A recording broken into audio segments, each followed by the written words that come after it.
Mark సువార్త 11వ అధ్యాయం. Mark సువార్త 11వ అధ్యాయం మొదటి నుండి కొన్ని మాటలు మనం చదువుకుందాం.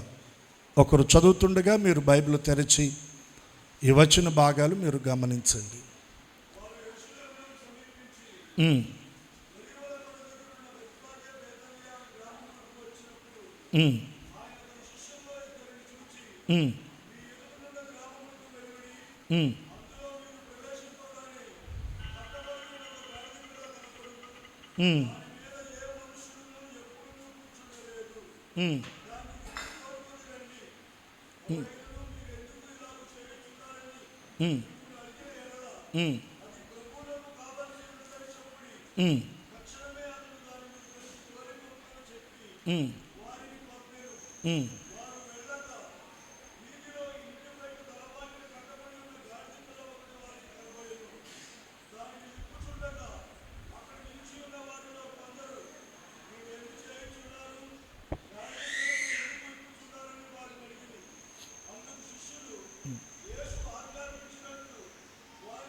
ముందు వచ్చుచున్నవారును వెనుక వచ్చుచుండిన వారును జయము జయము జయము. ప్రభువు పేరట వచ్చువాడు స్తుతింపబడునుగాక. వచ్చుచున్న మన తండ్రి అయిన దావీదు రాజ్యము స్తుతింపబడునుగాక. సర్వోన్నతమైన స్థలములలో జయము అని కేకలు వేయుచుండిరి. జయము అని కేకలు వేయుచుండిరి. జయము అని కేకలు వేయుచుండిరి. మన కుడి హస్తాలు ఒకసారి ఇలా పైకెత్తి మనం కూడా పలుకుదాం. ప్రభు పేరట వచ్చువాడు స్తుతింపబడునుగాక. ఓసన్నా జయము, ఓసన్నా జయము, ఓసన్నా జయము. ఈ ఆదివారము దేవుని మందిరములో చేరిన మనకు దేవుడు జయమును అనుగ్రహించునుగాక. జయ జీవితమును ఆయన మనకు అనుగ్రహించునుగాక. జయోత్సవాలతో ప్రభు మనల్ని నడిపించునుగాక. మన చేతి పనులు మన జయము చూచుదుముగాక. వ్యాపారాల్లో జయము చూచుదుముగాక. పిల్లలు చదువుల్లో జయము చూచుదురుగాక. మన కుటుంబాల్లో జయము చూచుదుముగాక. పరిచర్యలో జయమును చూచుదుముగాక. హోసన్నా జయమే. ఆమేన్. ఎంతమంది కోరుకుంటా ఉన్నారు జయం? చాలా సంతోషం. అన్ని విషయాల మీద దేవుడు మనకు జయమును అనుగ్రహించునుగాక. మనం లోకాన్ని జయించాలి, లోక ఆశలను మనం జయించాలి. లోకములో ఏముంది? దేవుని వాక్యం చెప్తా ఉంది, లోకములో శరీరాశ, నేత్రాశ, జీవపు డంబం. నేత్రాశను మనం జయించాలి, శరీర ఆశలను మనం జయించాలి, జీవపు డంబాన్ని మనం జయించాలి. మనం జయించగలిగితే మనకున్న గొప్ప బహుమతి ఏంటో తెలుసా? ప్రభువారు చెప్పారు, జయించిన వారిని నాతో కూడా నా సింహాసనమునందు కూర్చుండనిచ్చేదను. తండ్రి అయిన సింహాసనములో ప్రభు అయిన యేసుక్రీస్తు వారు కూర్చున్నారు. ఆయన లోకాన్ని జయించారు, పాపమును ఆయన జయించారు, అపవాదిని ఆయన జయించారు. జయించి తండ్రి సింహాసనములో ప్రభువారు కూర్చున్నారు. ఇప్పుడు మనం కూడా జయించాలి మన ముందున్నటువంటి లోకాన్ని, లోక ఆశలను, శరీర కార్యాలను, చెడు వ్యసనాలను మనం జయించి ప్రభువును వెంబడించగలిగితే యేసయ్య కూర్చున్న సింహాసనములు ఆయన మనల్ని కూడా కూర్చుండబెడతాడు. దేవునికి స్తోత్ర. మార్కు సువార్త 11వ అధ్యాయం మొదటి నుండి మనం కొన్ని వచనాలు, ఇంచుమించుగా 10 వచన భాగాలు మనం చదువుకున్నాం. ఈ 10 వచన భాగాల్లో ఉన్నటువంటి సారాంశం ఏంటంటే, మొదటిగా ప్రభు తన శిష్యులను చూచి ఆయన వారిని పిలిచి వారికి ఒక పనిని, ఒక బాధ్యతను ప్రభు అప్పగించాడు. ఆయన తన శిష్యులను చూచి వారిని పిలిచాడంట. పిలిచి వారికి ఒక పనిని లేదా ఒక బాధ్యతను అప్పగించాడు. మొదట ప్రభు మనల్ని చూస్తారు. మన సామర్థ్యాన్ని, మన శక్తిని, మన విశ్వాసాన్ని, మన భక్తి జీవితాన్ని, మన ప్రార్థన అనుభవాలను ఆయన చూస్తాడు. ఆర్థికంగా కానీ, ఆత్మీయంగా కానీ, సంతోషం, సమాధాన విషయంలో దేవుని కృపలో మనం బలపరచబడి ఎదగాలి, దీవించబడాలి అంటే, దేవుని ద్వారా కృపను మనం పొందాలి అంటే, ఆయన మనల్ని చూచినప్పుడు ఆయన దృష్టిలో మనం ఎలా కనబడాలంటే నిందారహితులముగా మనం కనబడాలి. ఎలా కనబడాలి? అబ్రహాముతో దేవుడు చెప్పిన మాట ఏంటంటే, అబ్రహామా, నేను సర్వశక్తి గల దేవుడను, నీవు నా సన్నిధిలో నడుచుచు ఎలా ఉండాలి? నిందారహితుడువై ఉండుము అన్నాడు. దేవుని సన్నిధిలో నడుస్తున్న మనం, దేవుని మార్గంలో నడుస్తున్న మనం, దేవుని మందిరానికి వెళుతున్న మనం, దేవుని కలిగిన ప్రజలంగా ముద్ర వేయబడిన మనము, విశ్వాసులముగా దేవుని ప్రజలముగా పిలువబడుతున్న మనము దేవుని సన్నిధిలో నడిచేటప్పుడు మనం ఎలా ఉండాలంటే నిందారహితులముగా మనము ఉండాలి.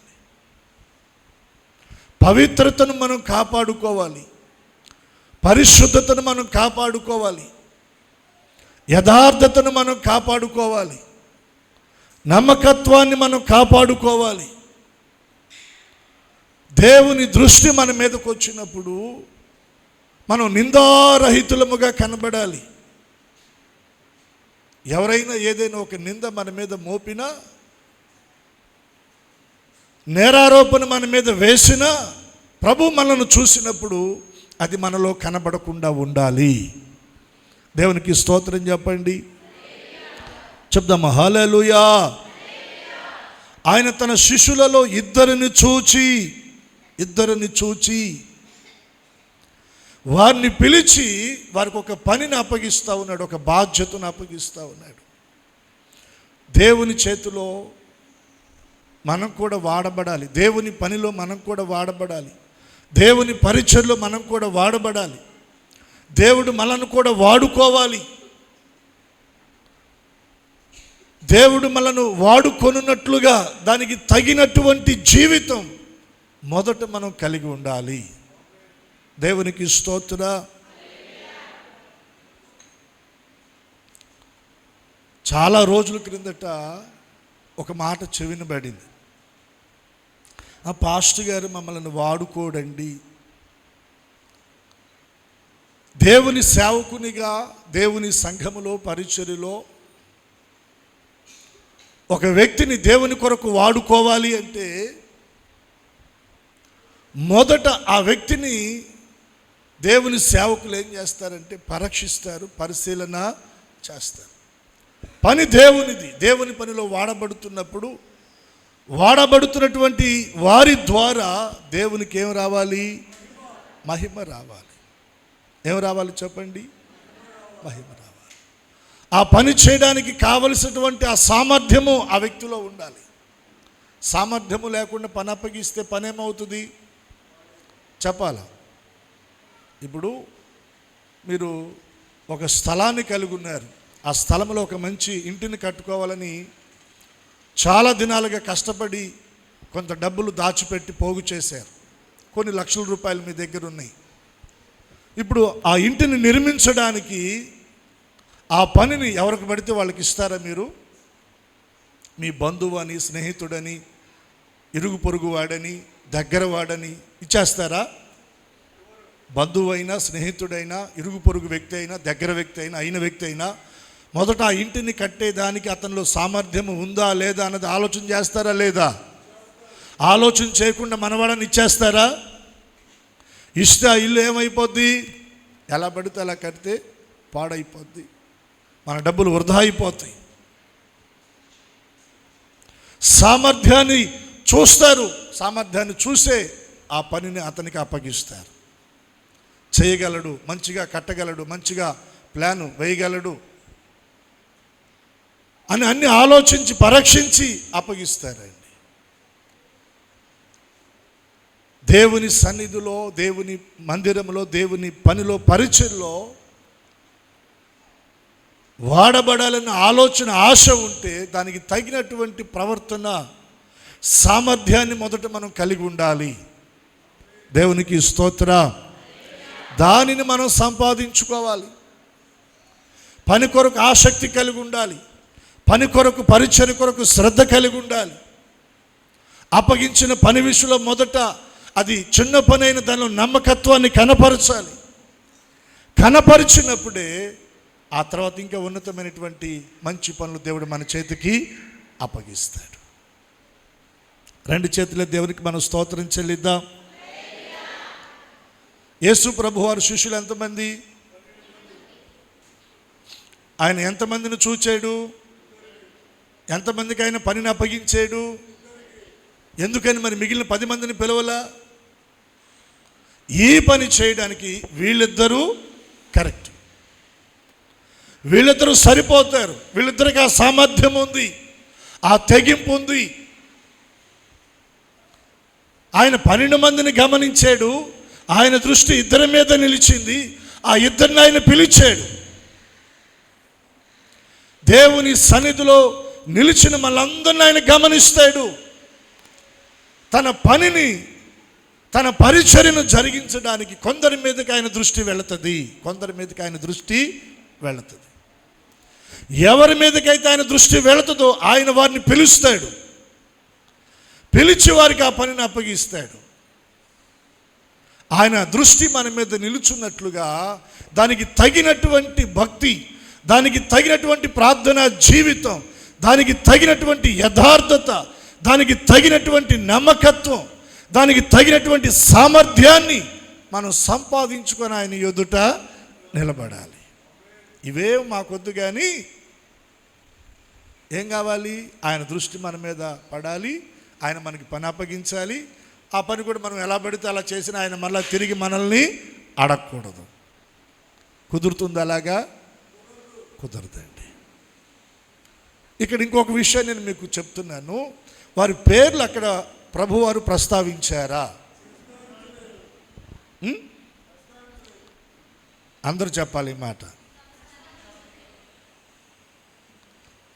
ఇప్పుడు మందిరంలో ఏదైనా మనం ఒక పని, పరిచర్య చేసినప్పుడు, దేవుని పరిచర్య కొరకు కాస్త భారంతో ముందుకు వచ్చినప్పుడు, మనం పని చేస్తూ ఉన్నప్పుడు ఒకవేళ మీ పేరు కానీ అనౌన్స్మెంట్ చేయకపోతే, హానర్ చేయకపోతే మీకు ఎలా ఉంటుంది?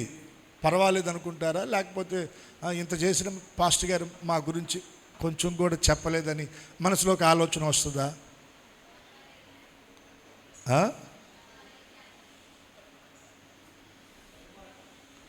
ఇప్పుడు మన విమోచన పండుగలు జరిగినాయి. మీకు అందరికీ వందన సమర్పణ చేశాను, రైట్? సరే, అందరిలో ఒక 2-3 చాలా కష్టపడ్డారు అనుకుందాం. ఊరిక ఎవరిని గమనించకుండా, ఎవరు చేశారా లేదా, వచ్చారా రాలేదా అని వంతులు పెట్టుకోకుండా ఇది దేవుని పని, ఇది నేను చేయాలనేటువంటి ఒక భారంతో, బాధ్యతగా వచ్చి చాలా కష్టపడి, చాలా ప్రయాసపడి పని చేసి, పరిచర్య చేసి, ఆర్థికంగా గుప్పిళ్ళు విప్పి ఖర్చు అయ్యి చాలా కష్టపడి పనిచేసిన తర్వాత ఆ వ్యక్తి గురించి ఒకవేళ మనం సభల ముగింపులో కానీ లేదా మరుసటి ఆదివారం కానీ అందరి ఎదుట మనం ఒకవేళ ఆ పేరు, ఆ వ్యక్తి గురించి చెప్పకపోతే ఎక్కడో కొద్దిగా ఒక మాట అలా చెప్తే బాగుండే అనేటువంటి ఆలోచన మనలోని ఖచ్చితంగా వస్తుందండి. కానీ నేను బైబిల్ గమనిస్తూ ఉన్నప్పుడు దేవుడు ఇటువంటి పరిస్థితులు వచ్చినప్పుడు వారి పేర్లు ప్రస్తావించలా. పౌలు గారు కూడా ఏమంటాడంటే ఆ సహకారుల పేర్లు ఎక్కడున్నాయి అన్నాడు, జీవ గ్రంథమందు. ఆ సహకారుల పేర్లు, వారి పేర్లు ఇక్కడ బైబిల్లో కూడా లిఖించవచ్చు కదా, జస్ట్ అలా హానర్ చేయొచ్చు కదా. ఇక్కడ దేవుడు మరుగు చేశాడంటే అక్కడ దేవుడు గణపరచబోతున్నాడు. నీవు ఒక చోట మరుగు చేయబడితే మరొక చోట దేవుడు నిన్ను గణపరుస్తాడు. మరుగు చేయబడిన దానిని బట్టి నువ్వు బాధపడ మాకు, మనసులోకి బాధ రాని మాకు. ఇంత చేశాను, ఇంత ఖర్చు అయ్యాను, ఖర్చు పెట్టాను, నన్ను నేను తగ్గించుకున్నాను,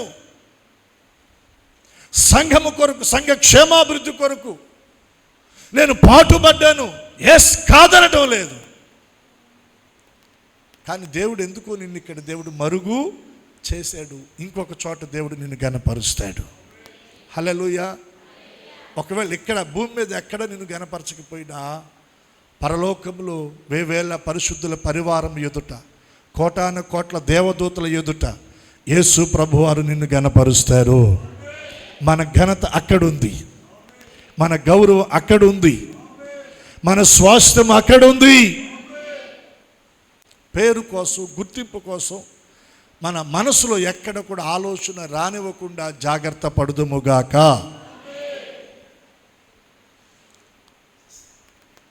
ఆ శిష్యుల పేర్లు ప్రభు ప్రస్తావించలేదండి.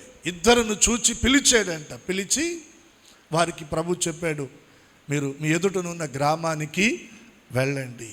ఆ గ్రామంలోనికి మీరు వెళ్ళగానే మీకు కట్టబడినటువంటి ఒక గాడిద మీకు కనబడుతుంది. కట్టబడిన గాడి దగ్గర ఒక పిల్ల కూడా ఉంటుంది. మీరు వెళ్ళి దాని కట్లను విప్పి దాన్ని నా దగ్గరికి తీసుకొని రండి. మీరు దాని కట్లు విప్పుతున్నప్పుడు ఖచ్చితంగా దానికి సంబంధించిన యజమానుడు అక్కడ ఉంటాడు. అతను అడుగుతాడు.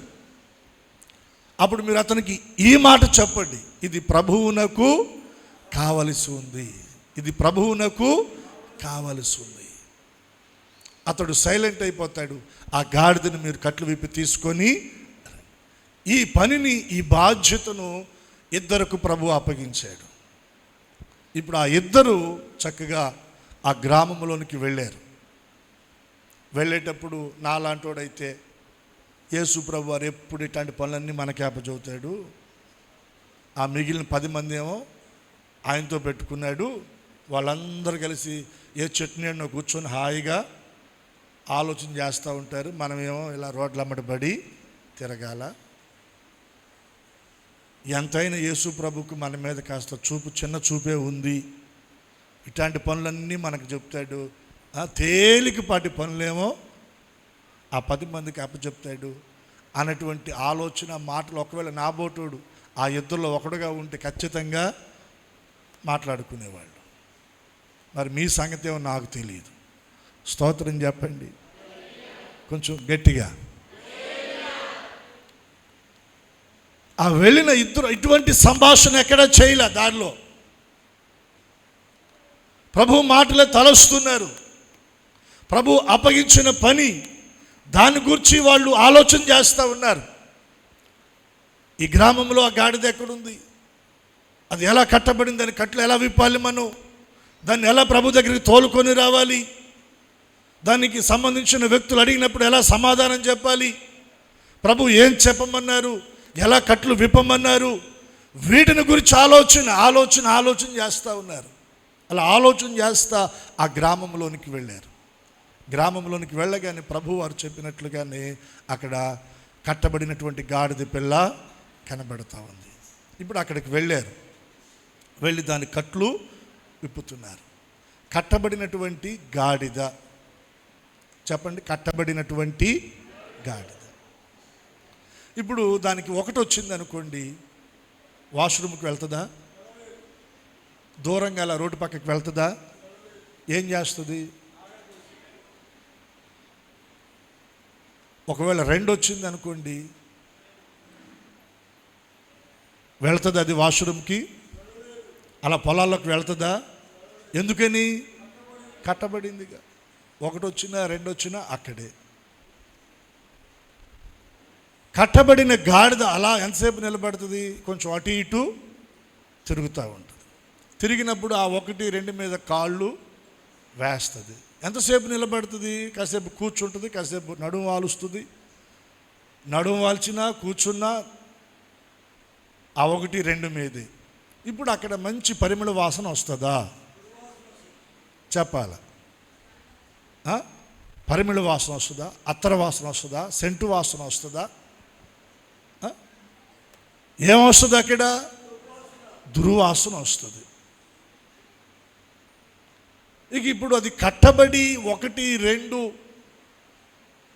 ఆ తాడు అట్లాగి ఇట్లాగి దానికి వేయబడిన ముడులు కూడా టైట్ అయిపోయి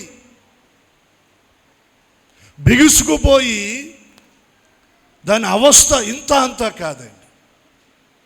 ఇటువంటి పరిస్థితుల మధ్యన ఉన్నటువంటి ఆ కట్టబడిన గాడిద దగ్గరికి ఇప్పుడు ప్రభువారు తన శిష్యులను పంపించాడు.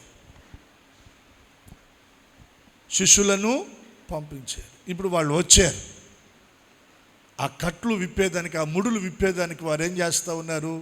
ప్రయత్నం చేస్తూ ఉన్నారు. అవి బాగా బిగుసుకుపోయినాయి, బాగా టైట్ అయిపోయినాయి అండి. మనం కూడా కొన్ని కట్లలో కట్టబడి బంధించబడ్డాం. నేటి కాలంలో సమాజంలో ప్రజలు కొన్ని కట్ల చేత కట్టబడి బంధించబడ్డారు. ఏంటి ఆ కట్లంటే? పితృ పారంపర్యమైనటువంటి, చెప్పండి, ఆచారపు కట్లు. ఏం కట్లు అవి? ఆచారపు కట్లు.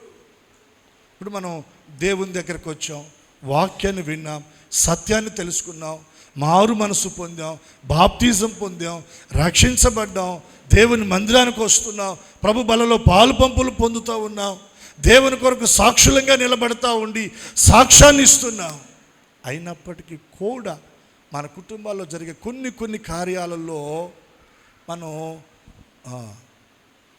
ఆ పితృ పారంపర్యమైనటువంటి వచ్చినటువంటి కొన్ని ఆచార సంబంధమైన కట్లకు కట్టబడిన వారమై, ఇంకా విడుదల లేక బంధించబడినటువంటి వారమై వాటిని చేయడానికే ఆలోచన చేస్తూ ఉంటాం.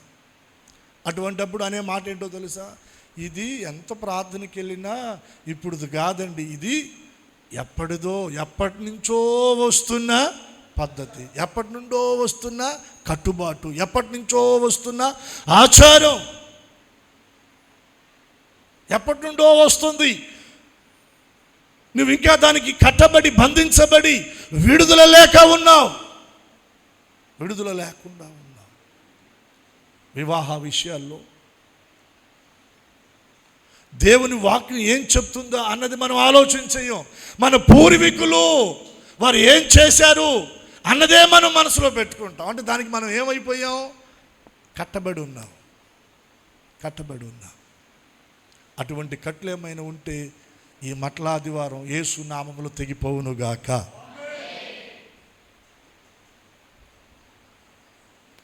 ఎలికి తోక తీసుకొచ్చి అమ్మా ఓ సంవత్సరం పాటు XXX సరుపులో నానబెట్టి ఉతికి జాడించిన ఏందంట నలుపు. ఎలికి తోకలాగా మనం ఉండొద్దు, కానీ ఏటిలో కరుకైన రాళ్ళు కొన్ని ఉంటాయండి. ఆ రాళ్ల మీదుగా ఏటిలో నీళ్లు ప్రవహిస్తూ ఉన్నటువంటి నీరు ఆ రాళ్ల మీదుగా వెళుతూ ఉన్నప్పుడు ఆ ప్రవహిస్తున్న నీటి ఒరవడి ఆ కరుకైన రాళ్లను తాకినప్పుడు కొద్ది కాలానికి ఆ కరుకైన రాళ్ళు ఎలా మారిపోతాయి తెలుసా? ఎలా మారిపోతాయి? నునుపుగా మారిపోతాయి అంట. అలా నునుపుగా మారే రాళ్ళుగా మనం మారుదుముగాక. ఎందుకు ఈ మాట చెప్పానంటే, గొలియాతును పడగొట్టడానికి దావీదు కత్తి కొరకు, ఈటి కొరకు, డాలు కొరకు సౌలు దగ్గరికి వెళ్ళలా. సౌలు అవి ఇచ్చినా ఇవి నాకు వాడుక లేవని పక్కన పెట్టి ఎక్కడికి వెళ్ళాడు? ఏటి లోయలోనికి వెళ్ళాడు. వెళ్ళి ఏం చేశాడు? 5 నున్నటి రాళ్లను తీసుకొని తన సంచిలో పెట్టుకున్నాడు, వడిసిలో. తన దగ్గర పెట్టుకున్నాడు. గొలియాతు ముందు నిలబడినప్పుడు 5 నున్నటి రాళ్ళలో ఒక రాయి తీసి వడిసలో పెట్టి గిరా గిరా తిప్పి కొడితే గొలియాతు ఏమైపోయాడు? ఒక్క దెబ్బకి బొక్క బోరలా పడ్డాడు. కరుకుగా ఉన్న రాయి కాదది, నున్నగా మార్చబడిన రాయి. దేవుని వాక్యము నిన్ను తాకుతూ ఉండగా, దేవుని వాక్యము నిన్ను దర్శిస్తూ ఉండగా, దేవుని వాక్యము నీతో మాట్లాడుతూ ఉండగా నీలో ఉన్న ఆ కరుకుతనము ఏమైపోవాలి? కనుమరుగైపోవాలి. కోపం అనే ఆ కరుకుతనం, ద్వేషము, అసూయ, పగ, మత్సరం అనేటువంటి ఆ కరుకుతనం మనలో నుండి తొలగిపోయి నున్నగా మృదువైన స్వభావాన్ని మనం ధరించుకోవాలి. మరి అంత మెత్తగా ఉంటే సమాజంలో బ్రతకలేమండి. దేవుడు బ్రతికిస్తాడు, మనం బ్రతకలేం. దేవుడు మనలను బ్రతికిస్తాడు. కరుకైన రాయి పెట్టి గొలియాతును కొట్టలా దావీదు. ఏటి లోయలో ఉన్న నున్నటి రాయిని తీసుకున్నాడు. దేవుని వాక్య ప్రవాహం నీ మీద ప్రవహిస్తూ ఉన్నప్పుడు, దేవుని వాక్యము నీ హృదయంలోనికి వస్తున్నప్పుడు, దేవుని వాక్యము చేత నీవు దర్శించబడుతున్నప్పుడు నీ జీవితంలో ఉన్న ఆ మొండితనం, ఆ కరుకుతనం, ఆ కఠినమైనటువంటి ఆ స్వభావం నీవు తీసివేసుకొని మృదువైన స్వభావంలోనికి నీవు రావాలి. అలా రాగలిగితే నీ ద్వారా దేవుడు గొలియాతులను పడగొడతాడు. గొలియాతును పడగొట్టి దావీదుకు దేవుడు గొప్ప విజయాన్ని ఇచ్చాడు. మనకు కూడా ఇస్తాడండి, మనకు కూడా ఇస్తాడు.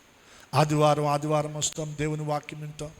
ఆ మీటింగ్లో దేవుని వాక్యం వింటాం, తర్వాత ఉపవాస కూటాల్లో దేవుని వాక్యం వింటాం. వీటన్నిటిని గురించి మళ్ళీ సంభాషణ చేస్తూ, అబ్బా ఈ పాస్టర్ గారు బాగా చెప్పారు, అబ్బా ఆ పాస్టర్ గారు బాగా చెప్పారు, ఈ పాస్టర్ గారు ఇంకా బాగా చెప్పారు. ఆ మాటలు ఒక్కోసారి నేను వింటూ ఉన్నప్పుడు సంతోషం 10% ఉంటుంది, 90% బాధ ఉంటుంది. వినాల్సిన మాట ఏంటో తెలుసా? ఇదిగో ఈ పాస్టర్ గారు ఈ వాక్యం చెప్తున్నప్పుడు ఇదిగో నేను ఇక్కడ స్పందించబడ్డాను, ఈ పొరపాటు నేను గుర్తించాను, దీన్ని సరిచేసుకోవడానికి నేను ప్రార్థన చేసుకున్నానన్న ఒక మాట మన నోట వస్తే సేవకులంగా మేము సంతోషించేదానికంటే కూడా యేసయ్య ఇంకా సంతోషిస్తాడు. 2 చేతులు ఎత్తి స్తోత్రం చెప్పండి. ఆ కదిలింపు, ఆ స్పందన లేకుండా ఎన్ని సంవత్సరాలు మనం దేవుని వాక్యాన్ని వింటున్న ఉపయోగం ఏమీ లేదండి. దేవుడు మన వినికిడి గురించి మాట్లాడతాడు, మన దృష్టిని గురించి మాట్లాడతాడు, మన నోటి మాటల గురించి మాట్లాడతాడు, మన ప్రవర్తన గురించి మాట్లాడతాడు. నిన్న మనం రహస్యంగా ఏం చేశామో దేవుడు ఈరోజు వాక్యపు వెలుగులో ఆయన మన ముందుకు తీసుకొచ్చి మాట్లాడతాడు. అది భార్యకు తెలియకపోవచ్చు, భర్తకు తెలియకపోవచ్చు, బిడ్డలకు తెలియకపోవచ్చు, తోబుట్టులు స్నేహితులకు తెలియకపోవచ్చు, ఆత్మీయులకు సేవకులకు తెలియకపోవచ్చు. కానీ ఎవరికి తెలుసు? పరిశుద్ధాత్మ దేవునికి తెలుసు. దాని నుండి నీకు విడుదల ఇవ్వడానికి, నిన్ను సరిచేయడానికి దేవుడు తన వాక్య ప్రత్యక్షతలో నుండి ఆయన నీతోటి మాట్లాడతాడు. అరే ఇది ఎవ్వరికి తెలియదు కదా. దేవుడు వాక్యంలోనికి దీన్ని ఎలాగా తీసుకొచ్చాడు అంటే నాతోనే దేవుడు మాట్లాడుతున్నాడు. దేవుడు నాతోనే మాట్లాడుతున్నాడు. నిజమండి, దేవుడు మనతోనే మాట్లాడతాడు. అలా మాట్లాడాడు అని వెంటనే మనకు అర్థమైనప్పుడు మన హృదయంలో ఏం కలగాలి? పశ్చాత్తాపం కలగాలి. పశ్చాత్తాపం కలగాలి. ప్రభు దగ్గర ఒప్పుకుని ప్రార్థన మన పెదవుల గుండా రావాలి. హల్లెలూయా. దాని విషయంలో మన కనుల నుండి కన్నీటి బొట్టులు రాల్చబడాలి. దానిని బట్టి ప్రభు సంతోషిస్తాడు. హల్లెలూయా. మన గృహాల్లో జరుగుతున్నటువంటి ఆయా కార్యక్రమాలలో ఇంకా ఆ పితృపారంపర్యమైనటువంటి ఆ కట్ల చేత కట్టబడి ఇంకా బంధించబడి విడుదల లేకుండా ఉంటే ఈ రోజున ప్రభు నీతో మాట్లాడుతున్నాడు. ఆయన వాక్కు నిన్ను దర్శిస్తూ ఉంది. ఆ కట్ల నుండి నీకు విడుదల కలుగునుగాక. ఆమెనని పలికారు. దానికి మీరు సహకరించాలి. ఆ ముళ్ళు విప్పుతా ఉన్నప్పుడు, ఆ కట్లు విప్పుతా ఉన్నప్పుడు గాడిద మంచిదా చెడ్డదా? కొంతమంది అంటారు గాడిదండి అది మంచిదేనండి. మంచిదే, రైట్, మంచిదే. కొంతమంది ఏమంటారంటే ఆ గాడిద మంచితనం ముందు కాదండి, కొంచెం దాని వెనక మళ్ళీ నిలబెడితే తెలుసుద్ది అంటారు. ఎక్కడ తెలుసుద్ది అంట?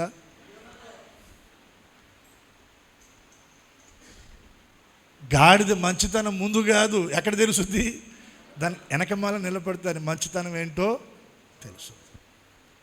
కొందరు మంచితనం పైన కనబడుతుంది, అంతరంగాన్ని చూస్తే అర్థమవుతుంది మంచితనం ఏంటో అన్నది. ఓ దైవజనుడు అన్నాడు, నిజంగా దేవుడు ఎంత గొప్ప దేవుడోనండి. దేవుడు ఒక విషయాన్ని దేవుడు మనకి కొంచెం ఎడంగా పెట్టాడంటే ఏంటదంటే, ఇప్పుడు మనం ఉన్నాం, మన ఎదుట ఎవరైనా ఉన్నారనుకోండి, వారి హృదయంలో ఏముందో మనకు తెలియకుండా దేవుడు చేశాడంట. అలా చేయబట్టి ప్రపంచం అంతా ప్రశాంతంగా ఉందంట. మహానగరాలు, పట్టణాలు, కుటుంబాలు, బంధువులు, స్నేహితులు, భార్యాభర్తలు, తల్లిదండ్రులు, పిల్లలు కూడా ప్రశాంతంగా ఉన్నారంట.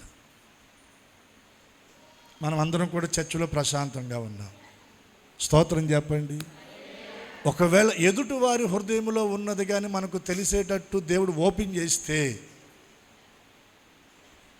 ఏమవుతుంది చెప్పండి? ఏమవుతుంది?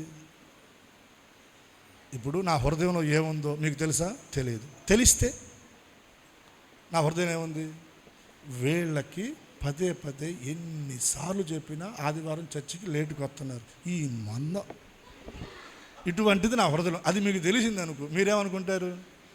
వామ్మో, పాస్టర్ గారు పైకి వందనాలు ప్రజలట అంటున్నాడు, కానీ నేను కొద్దిగా ఆలస్యంగా వచ్చినందుకు నా మీద ఇంత పెట్టుకున్నాడా అనుకుంటారా లేదా?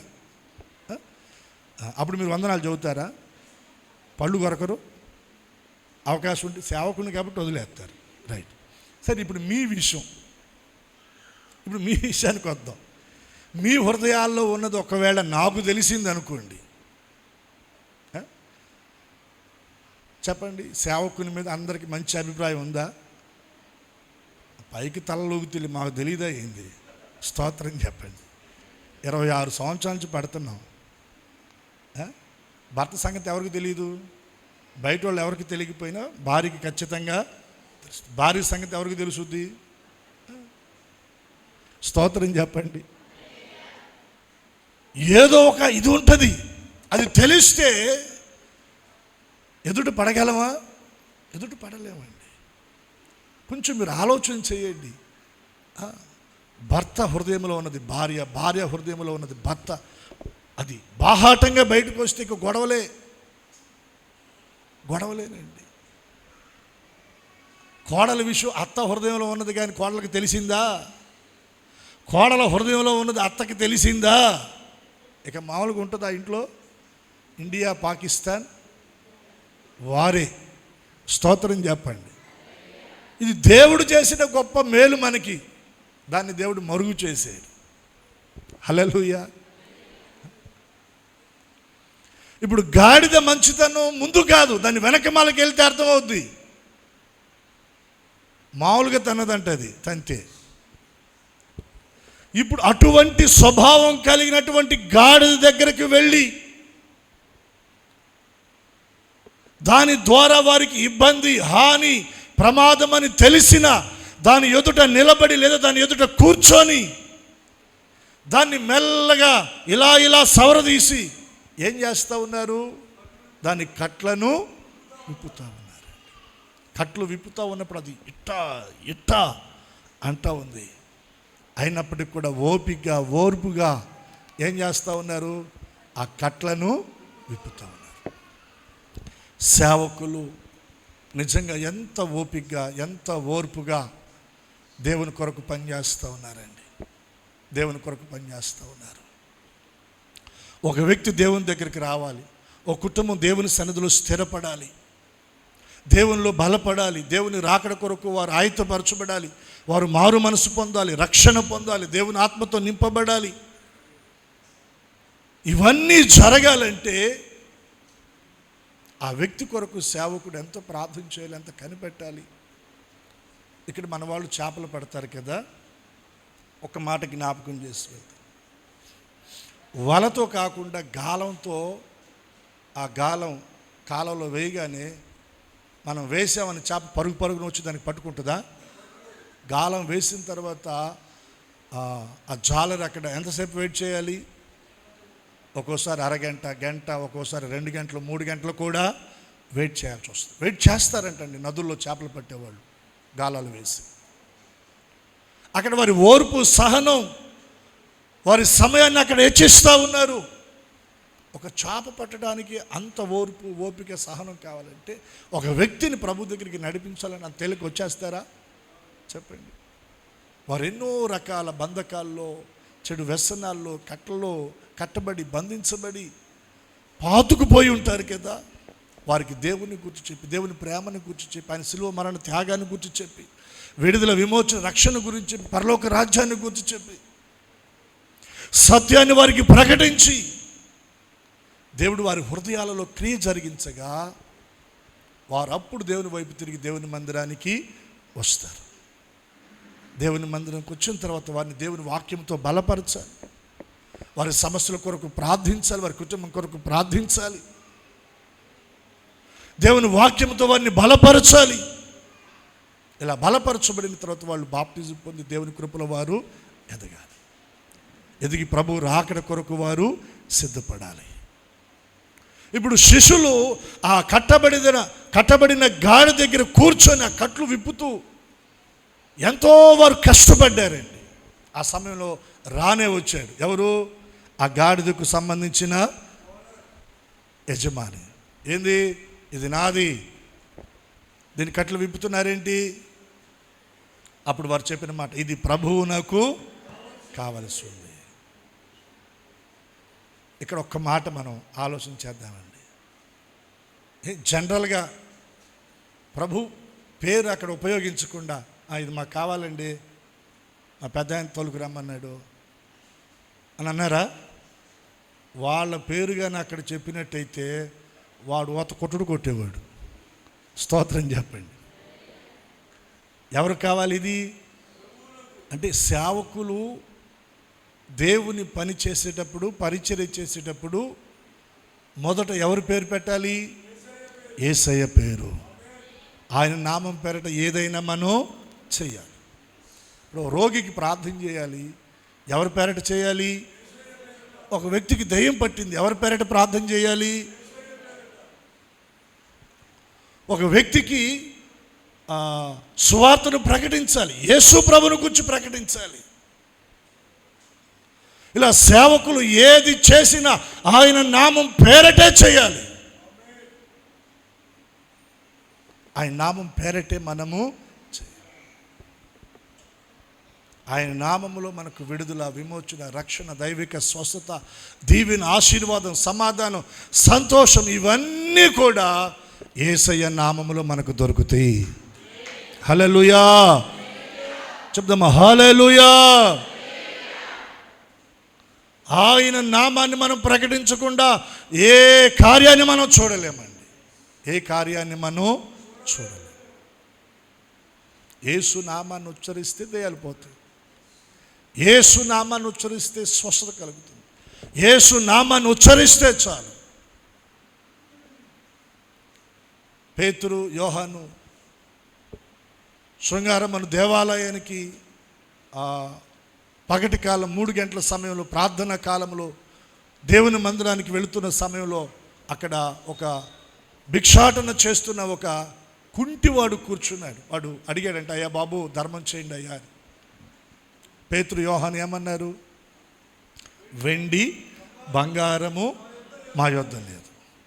వెండి లేదు, బంగారం లేదు, డబ్బులు లేవు, ధాన్యం కూడా. మరేముంది నాయన మీ దగ్గర? వెండి కంటే విలువైనది, బంగారం కంటే ఖరీదైనది, ధనధాన్యాల కంటే కూడా మించినది ఏంటది? యేసుక్రీస్తు నామం. దేవునికి స్తోత్ర. పేతురుగా నేను చెప్తున్నాను, లేచి నడువు అంటే లేచేవాడా? యోహానుగా అపోస్తలుడిగా నేను చెప్తున్నాను, లేచి నడు అంటే నడిచేవాడా? మేడగదిలో 10 రోజులు కనిపెట్టి ప్రార్థన చేసి దేవుని ఆత్మతో నింపబడ్డ పేతురుని నేను కాదంటల్లా. పేతురు పేరు పెడితే అక్కడ లేకూడవాడు. స్తోత్రం చెప్పండి. ఏమన్నారు? నజరేయుడైన యేసుక్రీస్తు నామమున నడవమని చెప్పి వాని కుడి చెయ్యి పట్టుకొని లేవనెత్తెను. వెంటనే వాడు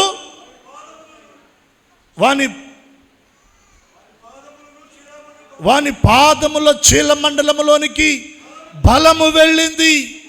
వాడు దిగ్గున లేచాడు, నిలిచాడు, నడిచాడు, గంతులు వేశాడు, దేవుని స్తుతించి మహిమపరిచాడు.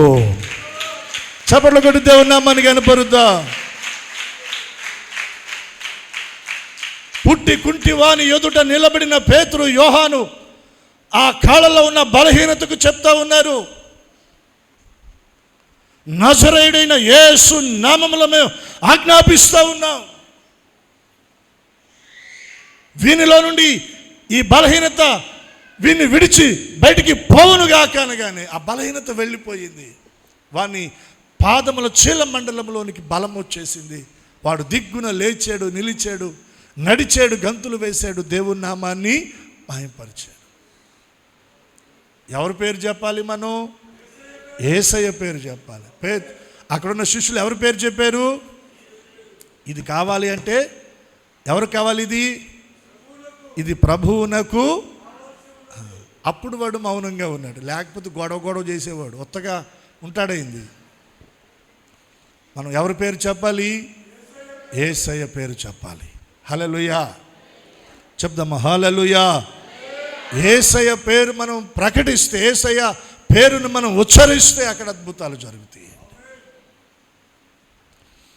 ఇది ప్రభువు నాకు కావలసి ఉన్నది, దాని కొరకు మేము కట్లు విప్పుతున్నాం, ఆయన దగ్గరికి మేము దీన్ని తోలుకొని వెళ్తామంటే దానికి సంబంధించిన యజమానుడు మౌనంగా ఉండిపోయాడు, ఏం మాట్లాడాల. అదే పేతురు, యోహాను పేరు లేకపోతే ఇంకొకరి పేరు చెప్తే అక్కడ గొడవ అయ్యేది. ఈ రోజున మనం మన జీవితాల, కుటుంబాల్లో విడుదల మనం చూడాలి అనుకుంటే మన నోట రావలసింది యేసు ప్రభు వారి యొక్క నామ స్మరణ. హల్లెలూయా. ఆ గాడిద కట్లు విప్పేశారు, దాన్ని పట్టుకున్నారు, దాన్ని తోలుకుంటూ ఎక్కడికి వచ్చారు? ప్రభు దగ్గరికి వచ్చారు. రాగానే అది ప్రభు ఎదుట నిలబెట్టబడింది. ఎక్కడ నిలబెట్టబడింది? ప్రభు ఎదుట నిలబెట్టబడింది. అప్పుడు ప్రభు చూశాడు, చూసి ఆ గాడిద మీద ఎక్కి ప్రభు కూర్చోడానికి ఆయన ఇష్టపడ్డాడు.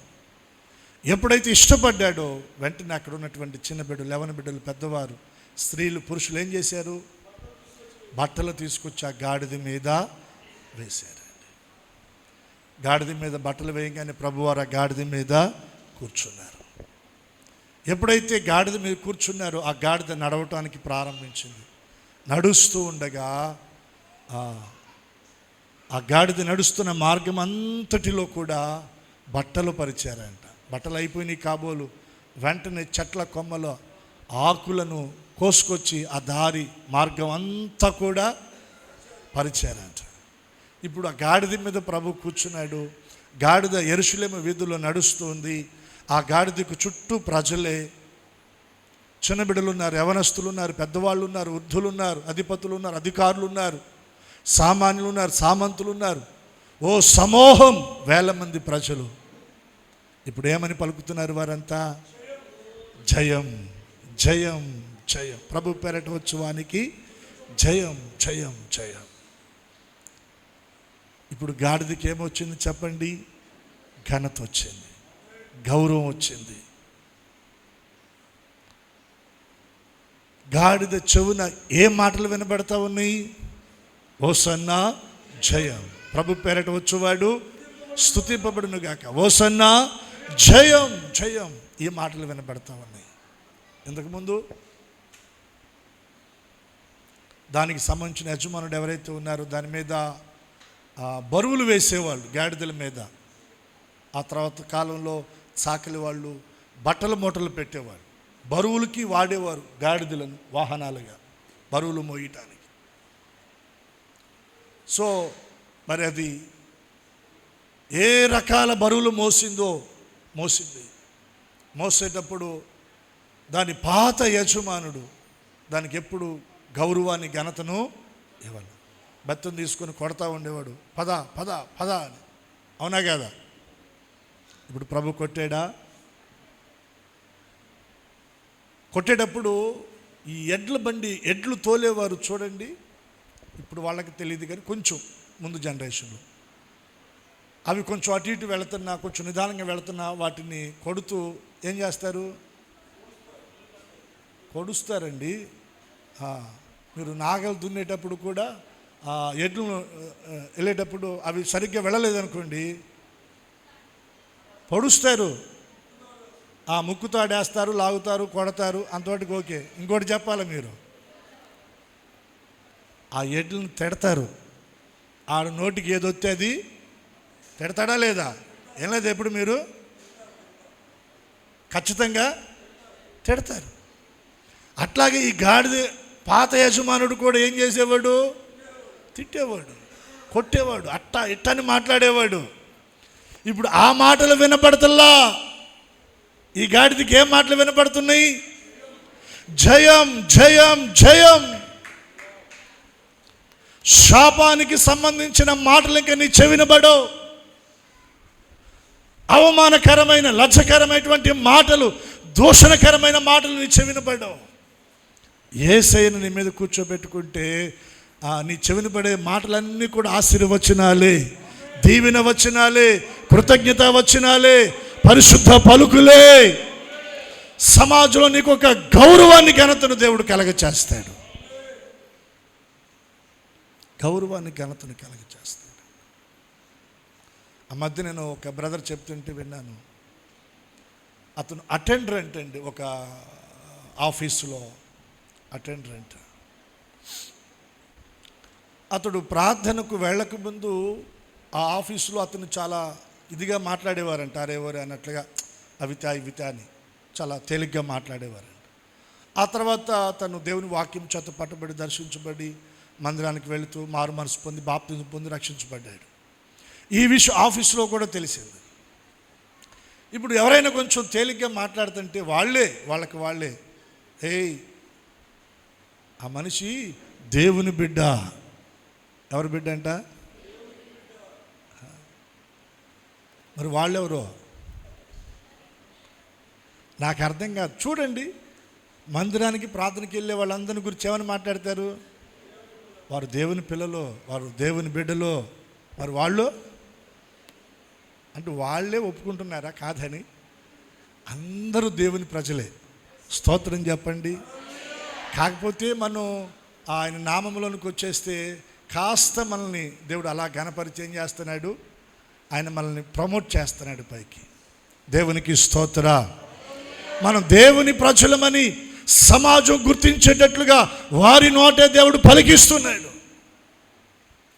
అయ్యా, నేను ప్రభువుని నమ్ముకున్నాక నేను పనిచేస్తున్న చోట నాకు అంత కాస్త గౌరవాన్ని వారు ఇస్తున్నారు. ఎందుకనంటే ప్రార్థనకి వెళ్తున్నాడు, దేవుని బెటరు, ఎట్టబడితే మాట్లాడ మాకు అని వాళ్ళే చెప్పుకుంటున్నారు. ఇంక కొంతమంది మూర్ఖులు, ముష్కరులు ఉంటారు, వాళ్ళ సంగతి మనం తీసి పక్కన పెట్టి. ఈ గాడిదకి గౌరవం వచ్చింది, ఘనత వచ్చింది.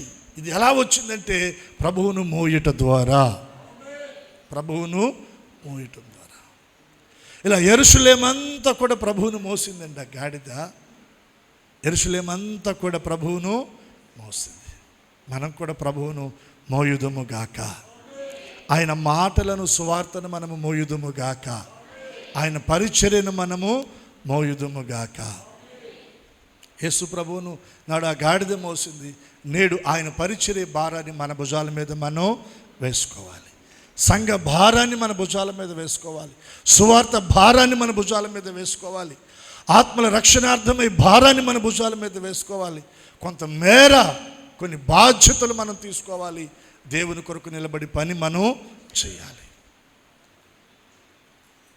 ఇప్పుడు ఒక కుటుంబం, తల్లిదండ్రులు, 4 పిల్లలు. 3 చక్కగా పనికి వెళ్తున్నారు, తలా రూపాయి తీసుకొస్తున్నారు, తండ్రికి తల్లికి చేదోడుగా ఉంటున్నారు. ఇంట్లో కూడా ఆ పని ఈ పని అందుకుంటూ ఉన్నారు. ఆ 4వ ఒకడు ఉన్నాడు చూడండి, వాడు చదువుకోవడానికి స్కూల్కి వెళ్ళాడు, కాలేజీకి వెళ్ళాడు. అలా అని ఏదైనా పనికన్నా వెళ్తాడా అంటే పనికి కూడా వెళ్ళడు. ఏదన్నా వ్యాపారం చేస్తాడంటే వ్యాపారం చేయడు. సరే, ఇవన్నీ పక్కన పెడితే పోనీ ఇంట్లో తండ్రికి ఏదైనా చేదోడుగా వాదోడుగా ఏదైనా పని అందుకుంటాడంటే పని అందుకోడు. పోనీ తల్లి దగ్గర ఏదైనా చేదోడుగా వాదోడుగా ఏదైనా పని అందుకుంటాడంటే ఏం తక్కువ కాకూడదు, మళ్ళీ ఆ మనిషికి ఉదయం టిఫిన్ తక్కువ కాకూడదు, మధ్యాహ్నం భోజనం తక్కువ కాకూడదు, రాత్రికి మళ్ళీ భోజనం, మధ్యాహ్నం భోజనంలోకి సరైన కూర లేకపోతే మళ్ళీ కోపం వస్తుంది. ఎలా? మళ్ళీ రాత్రి పచ్చడేస్తే మళ్ళీ కోపం వస్తుంది. మనిషికి వచ్చినట్టు వచ్చిందంట. మరి ఇప్పుడు అటువంటి వ్యక్తులు కుటుంబంలో ఉంటే వారిని బట్టి తల్లిదండ్రులకు కానీ తోబుట్టులకు కానీ సంతోషం ఉంటుందా?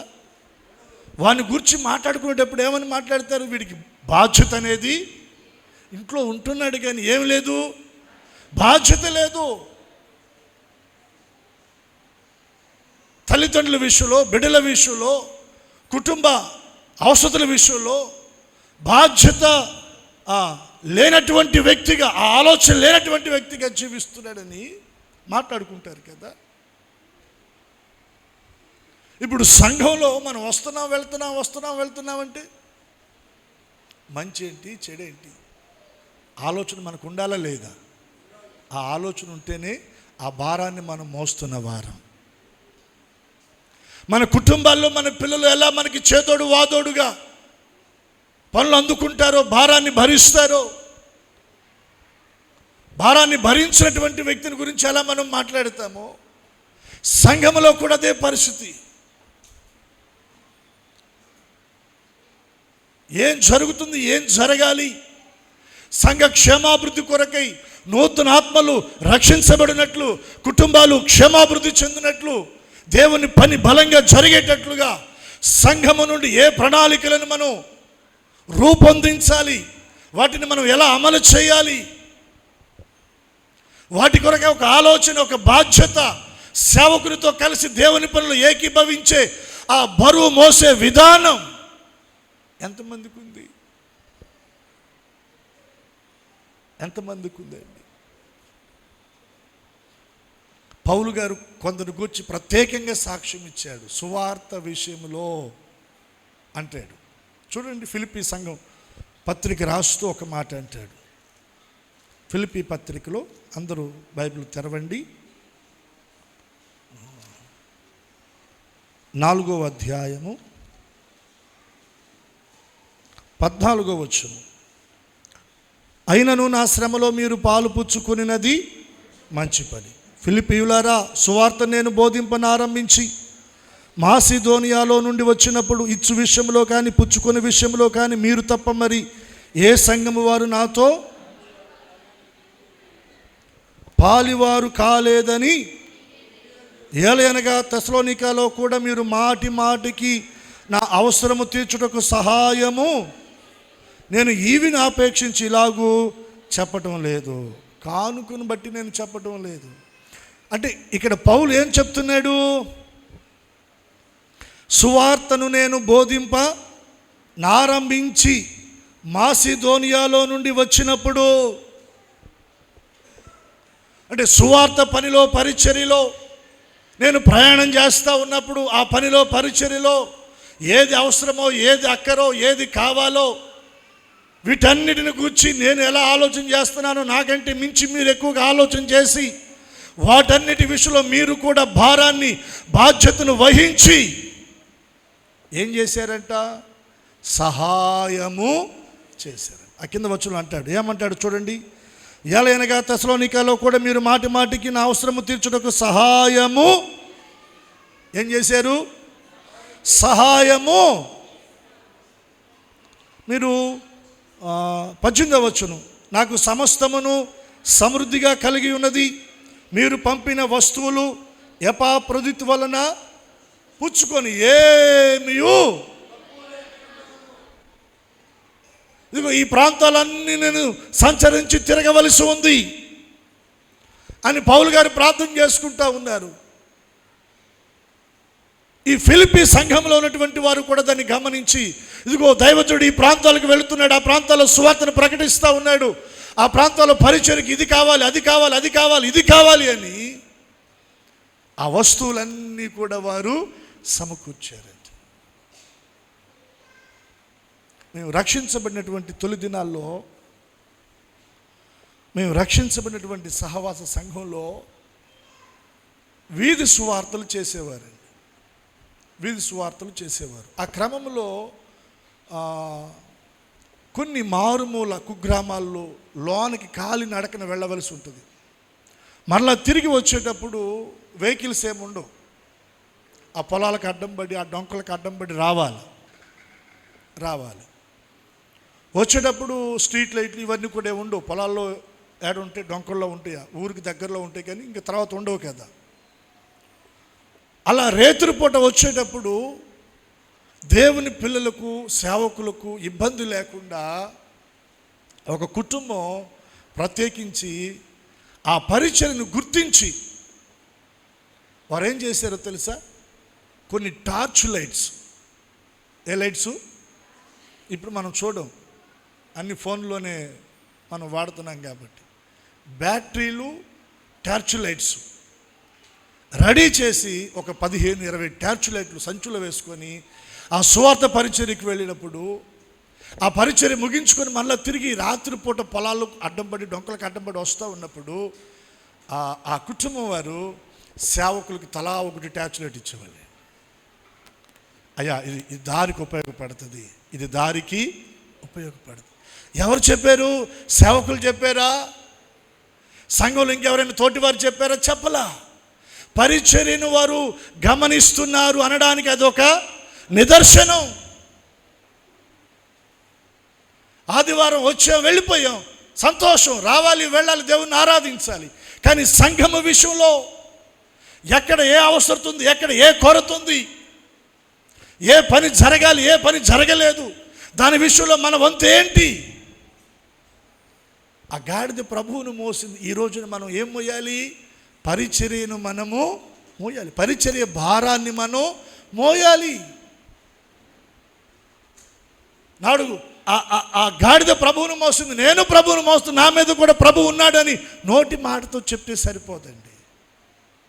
అది ప్రాక్టికల్గా మన ప్రవర్తన విధానములో అది కనబడాలి. అనేక కుటుంబాలు ఒక కుటుంబంగా కలిసి ప్రభువును సేవించటమే సంఘం. ఈ సంఘములో ప్రతి ఒక్కరూ బాధ్యత, భారాన్ని కలిగిన వారై ఉండాలి. చాలామంది ఆలోచన ధోరణి ఎలా ఉంటుందంటే, పాస్టర్ గారు చూసుకుంటారండి, పాస్టర్ గారు చూసుకుంటారు, కాదని అనటం లేదు. మరి నీ విషయం ఏంటి? నువ్వేం మోస్తావు? ఏ బాధ్యత తీసుకుంటావు? ఏ భారాన్ని కలిగి ఉంటావు? ప్రభువును మోయటం అంటే ఇప్పుడు ప్రభు వచ్చి నీ మీద కూర్చుంటాడా? కాదు కదా. ఆయన పనిని నువ్వు భారం, ఆయన పనిని బాధ్యతగా నీ భుజాల మీద నువ్వు పెట్టుకోవాలి. పెట్టుకొని నీ వంతు నీవు దానిని ఏం చేయాలి? సహకరించి పరిచర్య చేయాలి. దేవునికి ఒకసారి 2 చేతులు ఎత్తి స్తోత్రం చెప్పండి. మనలో కూడా చాలామంది ఉన్నారు. విమోచన పండుగల సమయంలో నేను చాలామందిని గమనించాను. ఈ సభల్లో ఇది అవసరం ఉంటుంది, అది అవసరం ఉంటుంది, ఇది అవసరం ఉంటుంది అని చెప్పి కొందరు వారికి వారుగా వచ్చి నాతో మాట్లాడినటువంటి వారు ఉన్నారండి. అటువంటి మాటలు, అటువంటి పరిస్థితులు, అనుభవాలు ఎదురైనప్పుడు హృదయం చాలా సంతోషిస్తుంది. బట్ నేను ఒక్కనే కాదు, దేవుని పని పట్ల భారం కలిగి సంఘములు ఇంకా దేవుడు అనేకులను నిలబెట్టాడు. హల్లెలూయా. ఏలియా ఒకసారి బాధపడుతూ ఉంటాడండి.